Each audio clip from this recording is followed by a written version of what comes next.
You're listening to Sox in the Basement, a production of the Broadcast Basement Limited, where every show is 30 minutes of good and comes from a basement bar on the south side of Chicago. Pull up a stool, pour a cold one, and join us right now for Sox in the Basement. Heard everywhere podcasts can be found, and always at soxinthebasement.com.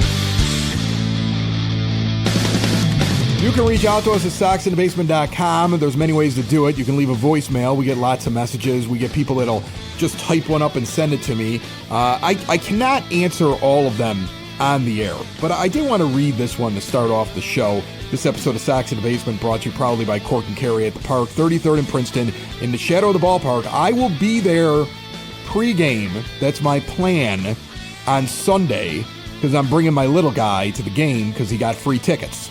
And I'm going to feed him there, and I'm going to have a libation there, and I'm going to spend my money with the small business that sits there in the shadow of the ballpark that services White Sox fans and works hard to do good for White Sox fans instead of spending it with a team that doesn't care about me and lies to me. And we're getting into that on this show today. But check them out, 33rd and Princeton, incredible bar, great food options, great price, hardworking staff, indoor, outdoor seating. See more at corkandcarry.com.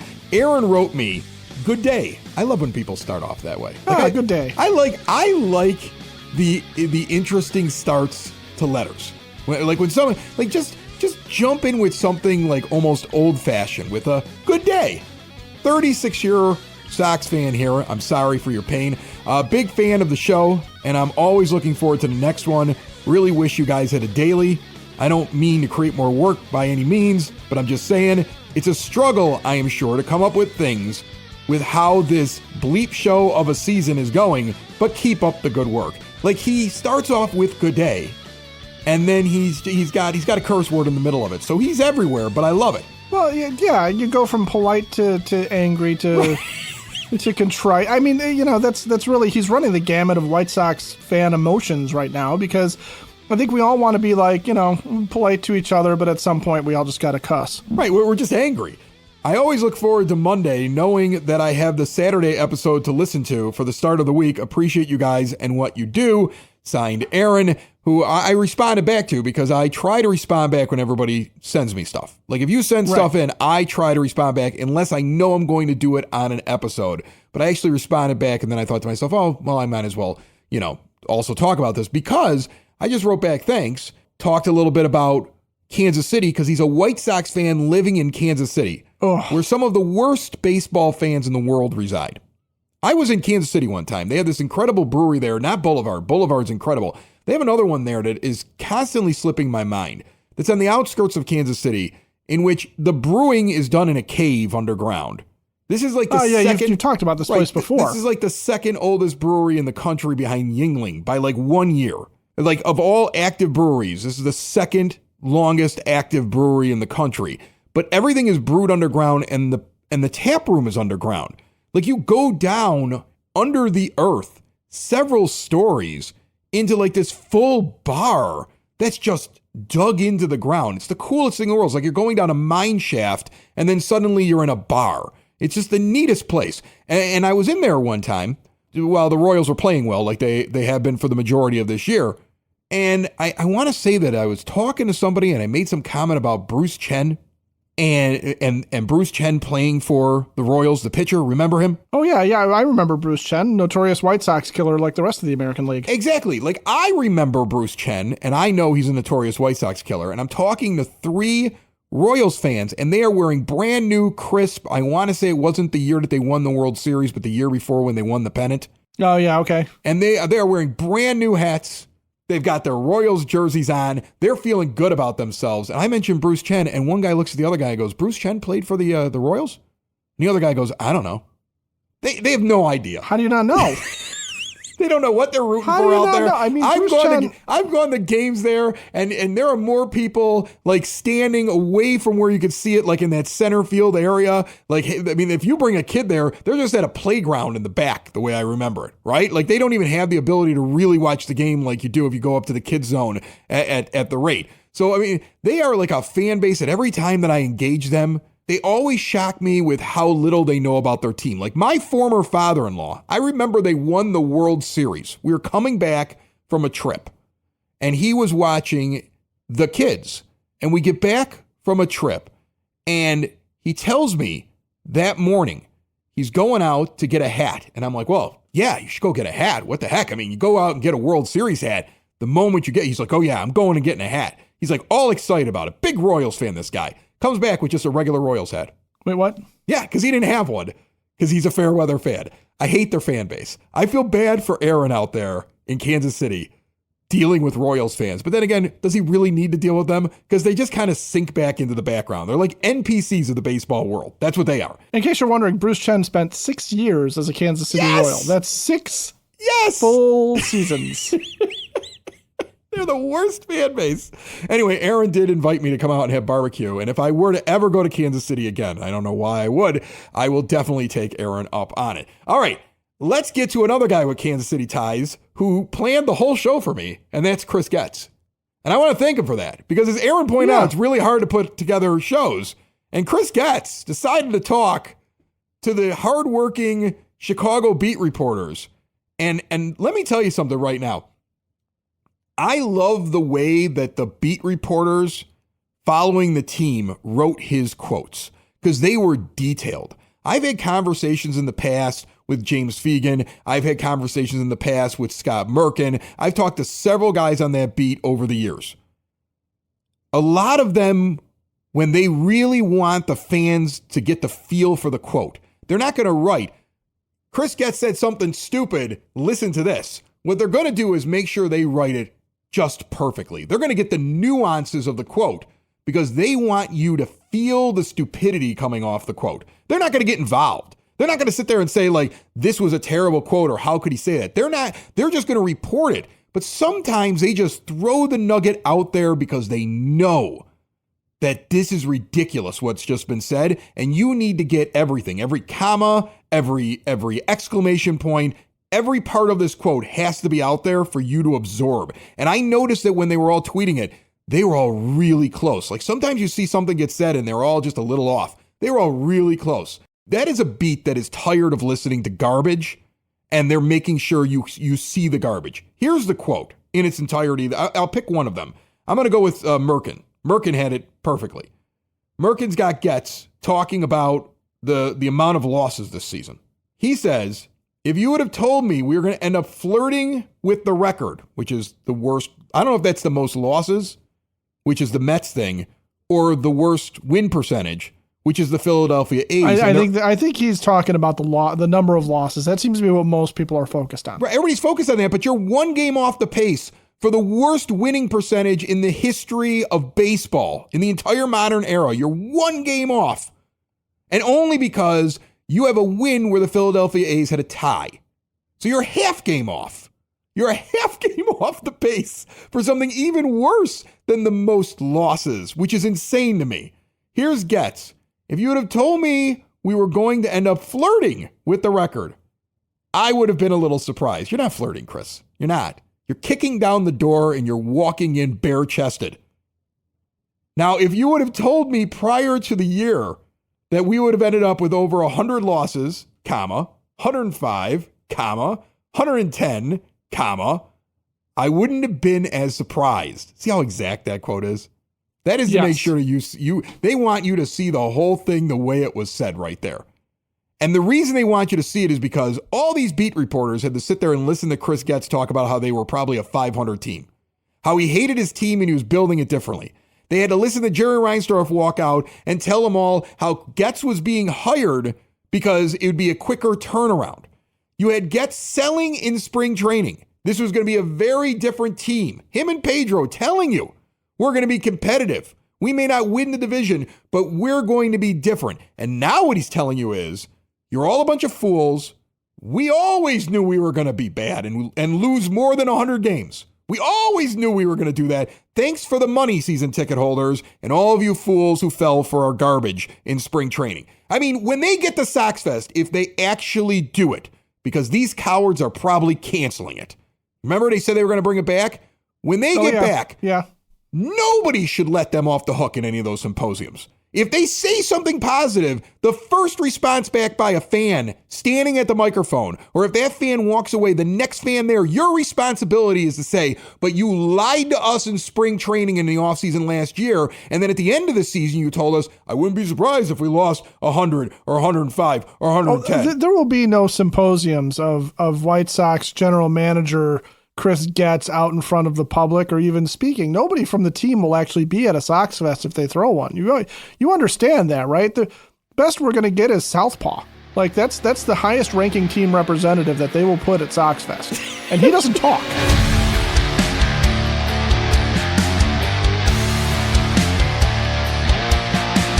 Sox in the Basement listeners, switch to a new age of life. Keep mom and dad, grandma and grandpa out of assisted living. Maybe you're getting older. You're trying to figure out how to get around the house. You're afraid that you might hurt yourself. You're living alone. It's all about getting around on your own. Living independently. Stair lifts, ramps, grab bars, lift chairs, even bathroom remodeling, all at Hyatt Home Medical Equipment. They work with your insurance and have 0% financing for qualified individuals. And Hyatt also has the latest and greatest in CPAP machines. If you're unhappy with your vendor, switch now. Get supplies directly mailed to you. And if you're down on the south side, stop by the showroom. They have testing rooms and they'll show you all your options you probably don't even know about. They also have the latest in continuous glucose monitors and any medical equipment you can probably think of. See everything Hyatt Home Medical Equipment has to offer at hhme.com. And I would think that what you're going to see in most of these so-called symposiums at a Sox Fest, if it happens, is like a bunch of rookies, a bunch of guys that didn't even play this year that they're trying to tout. That's who they're going to put in front of the crowd because you can't yell at them because they had nothing to do with it. Right. Yeah, it'll be, you'll be asking Noah Schultz what he thinks, and he'll be sitting there going, I don't know, man, I was in Birmingham. I have no idea. Yeah, that's what they'll be doing. They'll be bringing. It'll be a lot of young kids, nobody that could be held responsible for what happened, and they'll the hide. mascot, right? Or they'll have the symposium with guys like Getz, and there's no way they're bringing Jerry out. No way. And it'll be a new manager, right? So the idea will be if Getz were to do a symposium, he sits next to the new manager in the hopes that you'll get those diehards, those people that just always look for hope, to walk up and talk to the manager instead of talking to him. No, you know what it'll be? It won't even be Getz out there. It'll be Len Casper, who we're not mad at. Oh yeah, they'll be Len talking to the new manager. Yeah, and that's what you're going to get, realistically. And it'll be in the smallest room on location. It will not be in a big room. It will actually be in the women's bathroom. Because here's the thing: you can't let them off the hook now. You can't. You have to just be angry. You're justified in your anger. Nobody gets away now. I mean, think about this. Then he goes on to talk about how these are the cards he was dealt. This is from Chris Getz. This is the best one. This is from Chris you're playing solitaire. Quote, these are the cards we've been dealt at this point. You try to make the best of it. I think it's an opportunity to embrace the situation that we're in. I just want everybody to understand the guy who is in charge of player development in the minors is wondering who dealt him these cards. That's what he's doing. He's out there pontificating. Oh, well, you know what? We got dealt. Not only did it get dealt, but you went into an offseason and said, I hate this team. I'm going to make changes. I'm going to change the way we're doing things. You went into the offseason saying, I'm going to change the deck. Right. Is what you said. Right. Who dealt me these cards? Who dealt me these cards, Ed?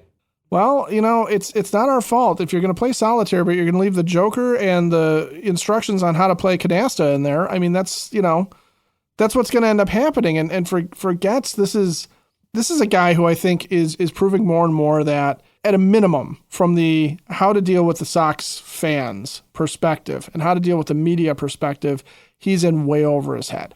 I don't know yet about talent evaluation. I don't know about, how he's viewed around the league as a general manager, although we're getting a pretty good idea. But he should never speak.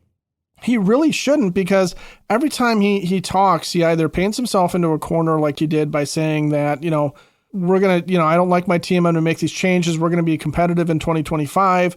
And now that looks impossible, right? That doesn't look like it's even remotely a thing that can happen. That's what they were trying to sell. Like, we're going to be about a 500 team. We're going to go out there and compete. I mean, credit to everybody jumped on this, right? So I can just have my pick on social media of all the personalities and people who analyze the team and people who follow the team and fans, like how they reacted to those quotes. But I'll pick Courtney Finicum from Baseball Isn't Boring, who's been on the show recently, right? And she wrote, once again, I'm old enough to remember just 1 year ago, Chris Getz and Jerry Reinsdorf both saying they plan on competing in the, quote, weak AL division this year. Remember? This was what we were being sold. I remember. And now I wouldn't be surprised if I had 100, 105, 110 losses. And these are the cards I was dealt. We're all just standing around here trying to figure out who did this. Are you kidding me? Like, this is the most gaslighting organization in the history of professional sports organizations. In fact, get them out of just sports. They gaslight like politicians. They're like some shadow government in South America who doesn't have any records and people just disappear. And then they go, no, Bob never existed. Bob and his whole family never lived in this house. This house was knocked down years ago. Like, this is what they are. They're the stuff that comes out of their mouths, and Getz should never speak. It goes back to when he was talking on the Przinski show, right? On that pod that they have. Right. It's foul territory. When AJ got him. Yeah. And he goes on there and he basically gives the same line that Rick Hahn had been saying for years. And AJ goes, yeah, that's what the last guy said. How are you going to do it? How are you going to earn trust back? Guess what, Getzy? It took Rick Hahn a couple of years to lose everybody's trust. Every time you speak, it gets worse. You know, I've tried to defend this guy. I've sat there and said, like, he wasn't the general manager I wanted. He doesn't have enough experience, but he's bringing in guys from the outside. There's a few things structurally he's changing. I mean, getting rid of Marco Patti made perfect sense, right? Oh, absolutely. Like, all that guy did, all Marco Patti did in international scouting. And James Fox has been on and talked about that as well, because he covers all that stuff for Future Sox, which is also on the Broadcast Basement On Demand Radio Network. James has been on and talked about that before. Like, when you list his names, and people that support Patti were like the guy who found Luis Robert Jr., the guy who found Jose Abreu. Yeah, everybody knew about these guys. Like, he always found the guy that everybody found. But where were the guys who were like 16, 17 years old that he found? I mean, like, I think he may have grabbed Tatis. With all the time he had, he did not have enough successes with guys that weren't already known commodities. So when Getz moves on from him, that's a good move. When Getz brings in Bannister, that's a good move. But every time I try to look at Getz and say, you know what, maybe it's not so bad, he opens his mouth, Ed. This is the thing, right? We've talked about all the good things that he has done. You know, bringing in Brian Bannister, like you said, good move.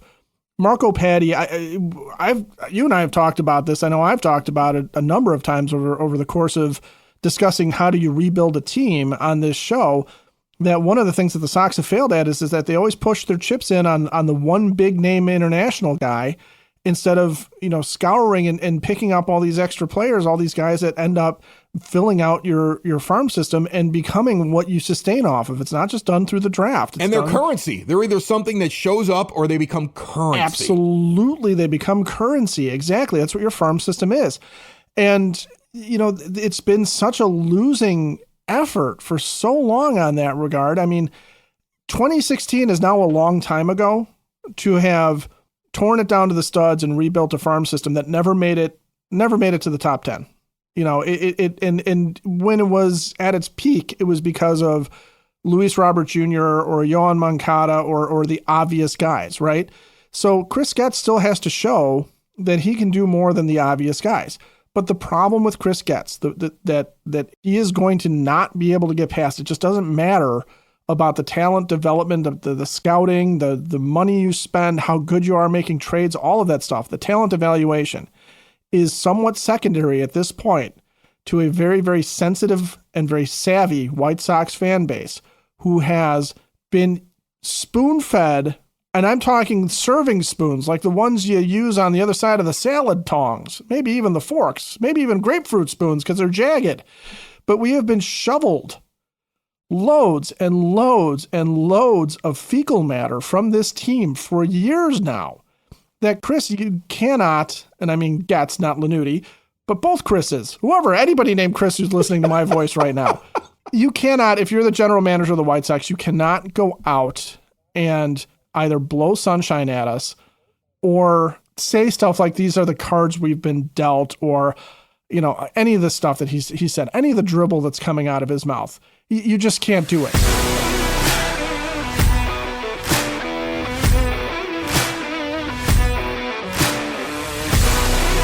Sox in the Basement listeners, after this show, give a call to Tom Walsh, your Edward Jones financial advisor. Located on the corner of 111th and Kedzie, but serving the Chicagoland area, Tom has a get-to-know-you approach and a do-the-right-thing attitude. He's been doing this for decades. It's all about knowing your options when you're investing and planning for your retirement. No matter what stage you are at, it costs nothing to check in with Tom. Give Tom Walsh, your Edward Jones financial advisor, a call today, 773-779-0023. Edward Jones, member SIPC. When I look at Chris Getz, I am becoming more and more convinced that what we have is a guy who legitimately wants to do good. Like, I don't think there's he's like an evil person who wants the team to suck, right? And actually wants to make the team better, who seems to understand he doesn't know how to do it. Like, at least he has that self-awareness. Like, Hahn thought he was a genius. Kenny Williams thought he was a genius. I don't think Chris Getz thinks he's a genius. I think Chris Getz thinks, I can't believe I convinced this old man to let me be the general manager. And that's why, entirely possible. I think that's really what he's doing. And then he's like, okay, now what do I do? And he's trying to figure it out. And I think he's over his head. I really do. I think that's why he goes outside the organization so much. Like, he knows. He knew when he took over that it was a room full of idiots in that front office. He started cleaning things out and bringing in people from outside. He's at least aware of the fact that he has shortcomings and that the team can't do very much with what they have, and they don't have the monetary support of the owner. That's at least a refreshing thing, right? Like, you hope that he just continues to do that. He should go out and he should replace Patty with somebody from outside the organization, and he should continue to look for somebody who's going to be a hitting guru like Bannister is a pitching guru, and it's going to take a little bit of time to build, and that's what he's trying to do. Okay, fine.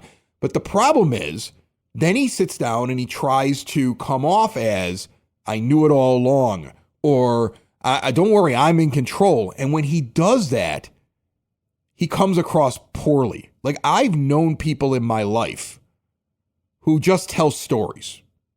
They want you to be happy with them. They want you to like them. They want you to think that they're smart. So when they don't have the answer, they just make up a story.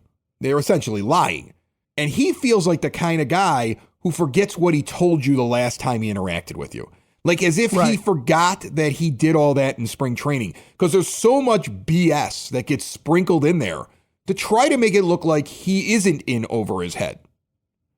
That's where he gets caught up. That's where all of a sudden he says something like that and everybody's like, what, are you kidding me?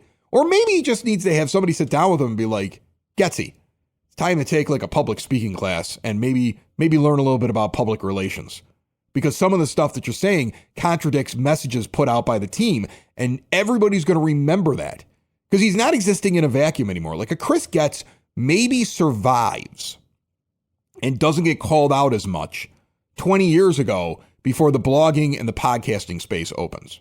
Like, most teams don't even have as many people that cover the team independently as the White Sox. If you look around in the marketplace, there are some teams that have one or two independent podcasts.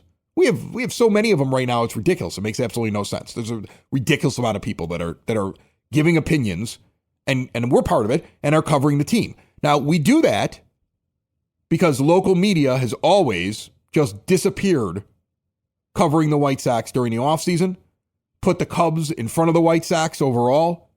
The team doesn't really put their players out there. They don't really do a very good job of marketing them and getting them in front of the fan base, and a void exists. And because of that void, we exist. And you cannot do this kind of crap when you have that many people in this organic grassroots marketplace that covers White Sox baseball. You can't do that because you're not going to get away with it.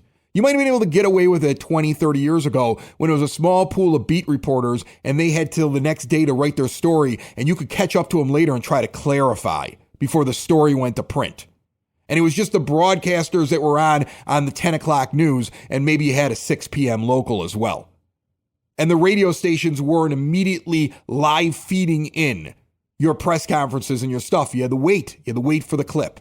And PR guys could stand around next to the general manager and try to clarify his stuff before stuff went over the air. It doesn't work that way anymore. Now you got to be sharp enough to remember what you said 6 months ago. And this team gets caught in lie after lie after lie, and just you see them gaslighting their fan base, and you see that there is so much confusion over what they are and what they're going to do. And it kills all your hope for next year before this year's even over, Ed.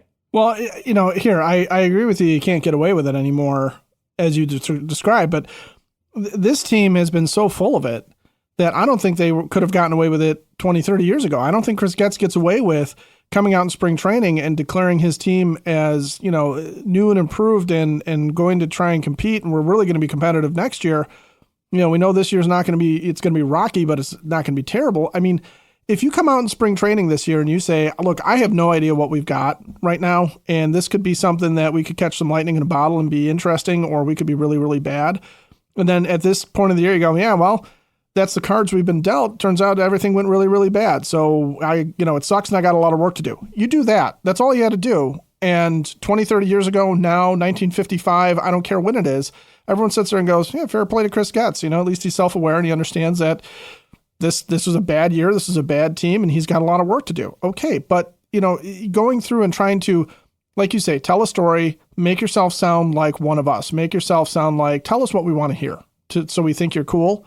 That doesn't work, okay? That's the kid whose Canadian girlfriend is in Winnipeg one day, and then she's from Ontario the next day, and then for some reason she's actually from England the third day because that person doesn't know geography. Aha! He doesn't have a girlfriend. That's fake.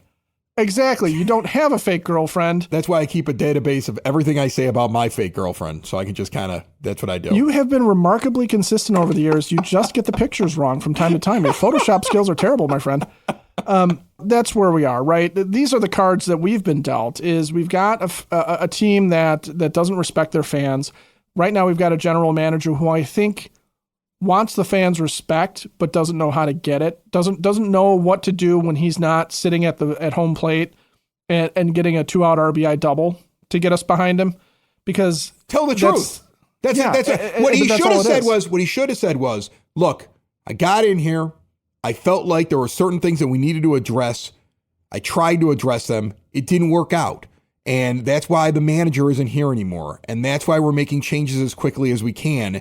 And it is extremely disappointing. And I don't want this team to finish this way. And I hope that they have a little personal pride in going out there as professionals to get a couple more wins so they don't break this record. Maybe Luis Robert Jr. can do something. I mean, over the last 15 days, he's hitting 204. Like, there's no spark whatsoever out of this guy, and he's supposed to be this otherworldly, the next Mike Trout guy. Well, this is ridiculous. It's sad to look at. It's sad to see.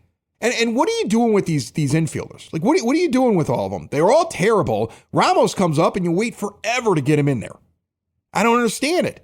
Like, are you playing Lenin Sosa so that when you get to the end, you know whether or not you want to DFA him? Are you playing Nicky Lopez so much because you just want to know for sure I'm going to get rid of him? Like these are all like last chances, last gasp. I don't know what you're doing. But what I would like to hear is, look, we haven't broken the record yet. I would like to see some personal pride out of these guys because some of them won't be back on this team if they think they're going to mail in the next 3 weeks. Where's that at? That's a better statement than doing the math on losses. Why are you trying to come across as this is what I always thought was going to happen, so it isn't that bad? Why are you doing that? You fired your manager. You could easily sit there and say, guys, we had an idea. I sat down and talked with Pedro, all the powers that be. We got together. Some of this stuff worked. We see some improvements with pitching. We got some good young pitching. It's going to be a focal point of this team for the next couple of years. We try to go defense, but unfortunately, we're not getting enough offense out of our players. That's why Eloy Jimenez left. Yoan Moncada's sitting down in the minor leagues, and he took his sweet time getting better, and that's why he's going to stay in the minor leagues, because that seems really obvious. Start pinning it on other people. It's okay, Getzy. You can sit there and say, this is a problem. This was a problem here. That's why we got rid of Page. That's why we made a change at the manager and we're going to look at something else. That's why we're going to pivot and we're going to go in a different direction in how we construct our team. We found things that worked. We found things that didn't. And this team should be playing a little bit harder instead of just accepting the fact that they're going to be the worst team in baseball history. Because when September started, they were on pace for it. But if they went 500, they'd be nowhere near it. Just play with a little personal pride. Why isn't he saying stuff like that? Instead, he's trying to act like, well, this is what we always thought it was going to be. So, no harm, no foul. And he's trying to come across as somebody who's not disappointed because it's as if he's trying to cover up his shortcomings. We all have shortcomings. Every single fan who's watching this team has been fired from a job or lost a girlfriend or stubbed their toe or crashed their car or had a bad day at work. Be a human being and say you screwed up. We would respect it more. I think Southsiders would respect it more instead of this rah-rah crap I get from the TV broadcast and him trying to pretend that he always knew it was going to be bad. Okay, be a human being. That if you want to know what people from this area, fans of this team who've gone through this terrible 40-year run with this awful, miserly owner who gaslights his fan base constantly. Be honest and we'll love you. Be honest. Sox in the basement. Sox in the basement. Sox in the basement. Sox in the Basement. Heard everywhere podcasts can be found and always on soxinthebasement.com.